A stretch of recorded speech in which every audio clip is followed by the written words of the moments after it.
Pendidikan Kesehatan, Metode Kontrasepsi oleh Faizah Betty Rahayuningsih dan Diah Alifah Ayyumi Hamidah. Assalamualaikum warahmatullahi wabarakatuh. Perkenalkan, saya Diah Alifah Ayyumi Hamidah dengan NIM J210240188. Di sini saya akan memaparkan materi atau edukasi kesehatan mengenai metode kontrasepsi. Yang pertama, pengertian metode kontrasepsi. Kontrasepsi adalah cara untuk mencegah kehamilan dan mengatur jarak kehamilan. Jenis kontrasepsi terdiri dari metode alami, metode hormonal, dan juga metode non-hormonal. Setiap metodenya memiliki cara kerja, kelebihan, dan efektivitas yang berbeda, sehingga pemilihannya perlu disesuaikan dengan kebutuhan dan kondisi kesehatan penggunanya. Yang kedua, jenis-jenis alat kontrasepsi. Jenis kontrasepsi terdiri dari 3 macam, yaitu yang pertama metode alami. Merupakan metode kontrasepsi tanpa bahan kimia atau alat tertentu yang dilakukan dengan menghitung masa subur agar hubungan seksual ini dapat dihindari saat masa subur terjadi. Contohnya seperti metode kalender, suhu basal tubuh, dan senggama terputus. Yang kedua, metode hormonal. Seperti pil KB yang merupakan kontrasepsi berbentuk tablet yang diminum setiap hari secara teratur, terdiri dari pil kombinasi, pil progesteron, dan pil estrogen. Terus yang kedua, seperti suntik KB yang merupakan kontrasepsi hormonal yang mengandung progesteron atau kombinasi antara progesteron dan juga estrogen, terdiri dari suntik 1 bulan atau Ciclofem dan 3 bulan atau Depo-Provera. Terus yang ketiga ini implan atau susuk yang merupakan alat yang dipasang di bawah kulit lengan atas, efektif mencegah kehamilan hingga 5 tahun dengan efek perdarahan lebih ringan dan tidak meningkatkan tekanan darah.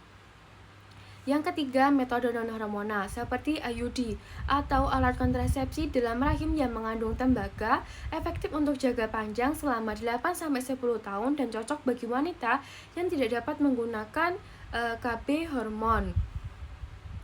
Yang kedua itu seperti kontrasepsi mantap atau kontap, merupakan metode permanen untuk mencegah kehamilan, terdiri dari tubektomi pada wanita dan vasektomi pada pria.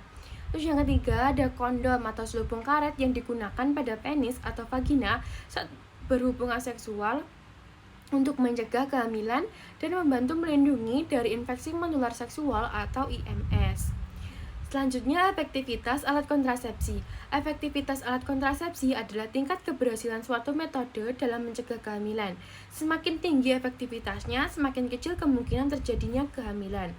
Untuk efektivitas metode alami, efektivitasnya itu lebih rendah karena bergantung pada ketelitian dan kedisiplinan pengguna. Contohnya seperti KB kalender, suhu basal tubuh, dan senggama terputus.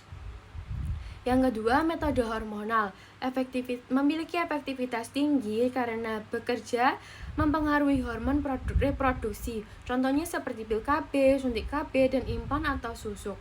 Yang ketiga, metode non-hormonal memiliki efektivitas berbeda-beda tergantung jenis dan cara penggunaan. Untuk IUD, tubektomi, dan vasektomi sangat efektif, sedangkan kondom efektif jika digunakan dengan benar dan konsisten. Keuntungan alat kontrasepsi. Di sini saya mengambil contoh suntik KB. Keuntungan suntik KB yang pertama itu praktis digunakan. Yang kedua, memiliki efektivitas tinggi. Yang ketiga, tidak perlu dikonsumsi setiap hari karena disuntikan setiap 1 bulan atau 3 bulan sekali. Terus untuk efek samping alat kontrasepsi KB, suntik KB yang pertama itu dapat menyebabkan gangguan menstruasi, terus juga peningkatan berat badan, dapat membuat sakit kepala, dan keterlambatan kembalinya kesuburan. Nah, untuk cara kerja alat kontrasepsi suntik KB ini tuh dengan menghambat pelepasan sel telur, mengubah lendir serviks menjadi lebih kental, dan menipiskan dinding rahim sehingga sulit terjadinya kehamilan. Untuk selanjutnya, indikasi alat kontrasepsi suntik KB. Yang pertama, wanita yang menginginkan kontrasepsi jangka pendek hingga menengah. Yang kedua, wanita yang sulit mengkonsumsi pil setiap hari.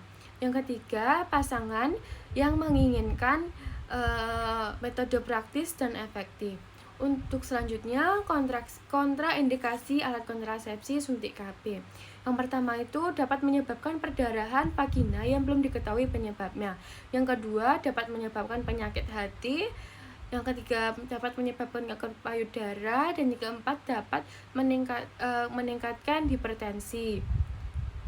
Nah, untuk cara penggunaan atau pemakaian suntik KB ini dilakukan oleh tenaga kesehatan.